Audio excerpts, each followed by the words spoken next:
Hello বন্ধুরা, welcome back to my channel Tuli's daily life. তোমাদের সবাইকে অনেক অনেক ওয়েলকাম আমার চ্যানেলে। তো নতুন একটা ব্লগ নিয়ে হাজির হয়ে গিয়েছি। তো আগের ব্লগে তোমাদের দেখিয়েছিলাম যে এই নদীর চিংড়ি মাছগুলো কিনেছিলাম। তো এই চিংড়ি মাছগুলো বাঁচতে গিয়ে দেখা গেল এর মধ্যে অনেক কিছু মিক্সচার আছে, এর মধ্যে কাঁকড়া আছে, এর মধ্যে ছোটো ছোটো অন্যান্য মাছও আছে। সেটাই তোমাদের দেখানোর চেষ্টা করছি। তবে কাঁকড়াগুলো সাইজে খুবই ছোটো, তাই তোমরা কতটা বুঝতে পারবে সেটা আমি ঠিক বলতে পারবো না। তো দেখো এর মধ্যে ছোটো ছোটো কাঁকড়া ছিল। তবে এই কাঁকড়াগুলোকে পরে বেছে মামুনি পুকুরের মধ্যে ফেলে দিয়েছিল, যদি পুকুরের মধ্যে ওরা গিয়ে বেঁচে থাকে সেই জন্য। তো এই চিংড়ি দিয়ে কী বানালাম সেটাই তোমাদের সাথে এখন শেয়ার করছি। দেখো, যদিও এই মাছটা আগে কখনো আমি খাইনি, তো আমার মামুনি এটাও বললো যে তেলের মধ্যে ভালোভাবে ভেজে নিয়ে বেশি করে পেঁয়াজ টমেটো নিয়ে একটু ফোড়ন দিয়ে কামাখা মাখা করতে। তো সেরকমই করেছিলাম, ব্যাস আর কিছু দিইনি। তো রাত্রিবেলা ডিনারে এটাই ছিল, আর আমি খেয়েছিলাম রুটি আর চিকেন। মিশো থেকে আমি এই প্রোডাক্টটা কিনেছিলাম, তো এটা আমি তোমাদেরকে ভিডিও করে দেখানো হয়নি। এখন আবার ট্রান্সপারেন্ট কাভারে দিচ্ছে, তো জানি না এর মধ্যে কী আছে, দেখতে হবে। তোমাদের দেখাচ্ছি, দাঁড়াও। কি বলছো? তো দেখো বন্ধুরা, আমি এটা ছিঁড়ে ফেলেছি। এটা কি আছে দেখো, এই একটা আর এই একটা। এগুলো হচ্ছে গিয়ে এই যে এই ব্যাপারটা, এই যে গরমকালে যে আমি বেরোই, তো হাতগুলো হচ্ছে কাভার করার জন্য, কারণ আমি ফুল হ্যান্ড কুর্তি গরমকালে পরতে কষ্ট হয়, বা ফুল হ্যান্ড কিছু। তো সেই জন্য আমি এগুলো কিনেছি হাতগুলোকে ঢাকা দেওয়ার জন্য, হেভি ট্যান পড়ে যায়। জানি না এটা কোয়ালিটি কীরকম, ঠিক আছে। দু জোড়া আছে, এই একটা ব্ল্যাক কালার আর এই একটা এই কালার। এর উপর আবার কি লেখা লেখা আছে নাকি, আর কি চলছে, যাই হোক।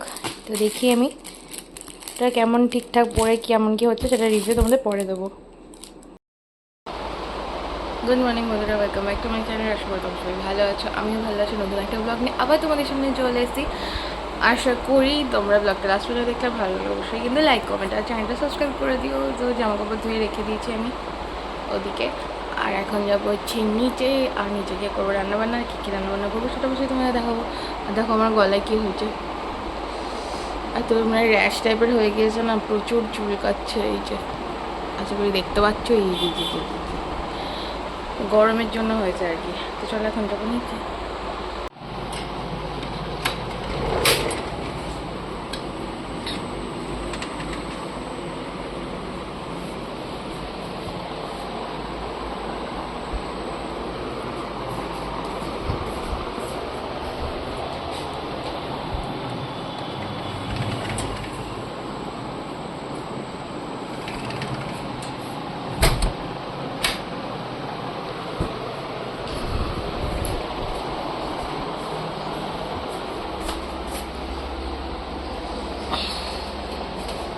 তো আজকে দেখো বাজার থেকে এই মাছগুলো আনা হয়েছে। এটা হচ্ছে বাগদা চিংড়ি আর হচ্ছে তেলাপিয়া মাছ। বাগদা চিংড়ি খেতে তোমাদের কাদের কাদের ভালো লাগে, আমার তো বাগদা চিংড়ি বেশ ভালো লাগে, খুব টেস্টি হয়। আর তার সাথে এই সাদা চিংড়িগুলো আনা হয়েছে, এগুলো মানে ভেনামি চিংড়ি বলে, মানে আমি ওটাই বলি।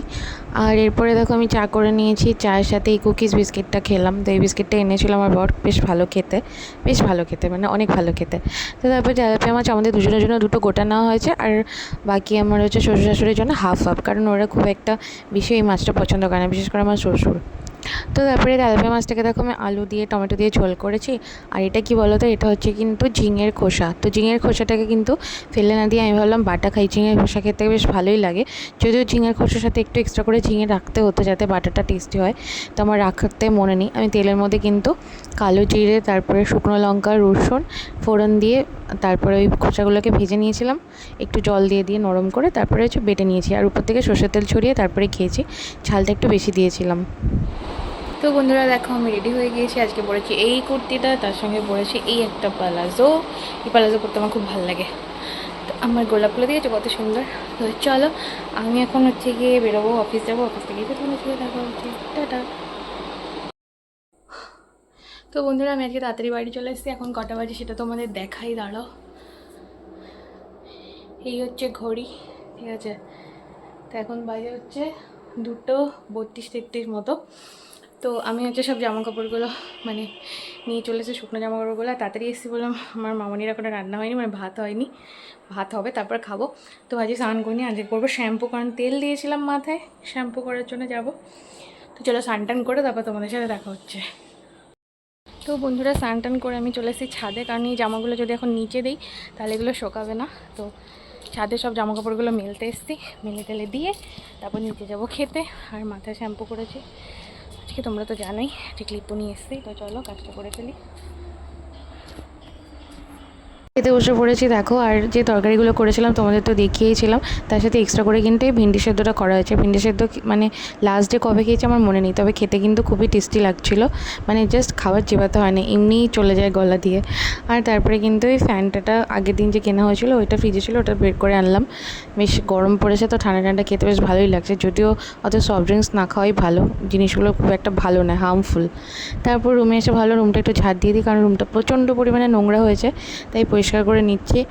আর এই রুমটা মানে কবে যে ঠিকঠাক করে ফিট করে গোছাতে পারবো সেটাই ভাবছি। কবে থেকে আমার সব জিনিসগুলো, সফটওয়্যারসগুলো, শোপিসগুলো সব এদিক ওদিক হয়ে আছে, মানে বস্তা বেঁধে রাখা আছে, আমি আর সাজাতে পারছি না।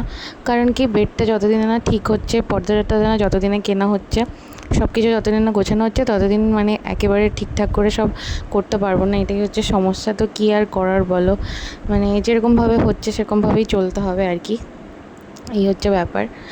তো এই তো ঘরে খুব বেশি জায়গা নেই, তবে যেটুকু আছে সেটুকুই হচ্ছে ঝাড় দিয়ে পরিষ্কার করে রাখলাম। তো এরপরে যখন সোফাটা নিয়ে আসবো তখন আরোই জায়গা কমে যাবে, শর্ট হয়ে যাবে। আর তারপরে কার্পেটটাও পাততে হবে, ওটাও অনেক দিন থেকে আমি ধুয়ে রেখে পরিষ্কার করে রেখেছি, কিন্তু ইউজ করা আর হচ্ছে না, এখন ইউজ করছি না, কারণ খালি খালি নোংরা হয়ে যাবে ওই জন্য। তো একটু রেস্ট নিয়ে তারপর আমি দেখো হচ্ছে চা বানিয়ে নিয়েছি, সন্ধ্যাবেলার চাটা। সন্ধ্যাবেলায় তো চা খাওয়াই হয়, আর আজকে খাবো হচ্ছে চানাচুর। এইটুকু চানাচুর, তার মধ্যে এতগুলো বাদাম। কেন যে চানাচুরে বাদাম দেয়। তো রাত্রিবেলা কী রান্না করবো ভাবতে ভাবতে আমি হচ্ছে রান্না করছি হচ্ছে ডিমের ঝোল। তো ডিমগুলোকে সেদ্ধ করে দিয়েছি, তার সাথে যত মশলা লাগে পেঁয়াজ, আদা, রসুন, আলু, তারপরে সমস্ত কিছু, আর তার সাথে কিন্তু লঙ্কা, সব কিছু একসাথে কিন্তু আমি জলের মধ্যে ফুটতে দিয়ে দিয়েছি। তারপর কিন্তু এই যে মশলাগুলো আমি হচ্ছে দিয়েছিলাম, এগুলো দেখো সব ঝুড়ির মধ্যে আমি জল ঝরিয়ে নিয়েছি। আলু আর ডিমগুলো তো সেদ্ধ হয়েই গেছে যেরকম হয়। তো ডিমগুলো আমি ছোলার জন্য ঠান্ডা জলে রেখেছি, ঠান্ডা জলে রাখলে বেশ ভালোই ছোলা যায়। তো তারপরে এই মশলাগুলো সমস্ত কিন্তু পেস্ট করে নিয়ে তেলের মধ্যে মশলা কষিয়ে কিন্তু আমি ঝোলটা রান্না করছি, এরকমভাবে করলে খেতে খুব ভালো হয়। তো চলো আজকের মতো এই পর্যন্তই।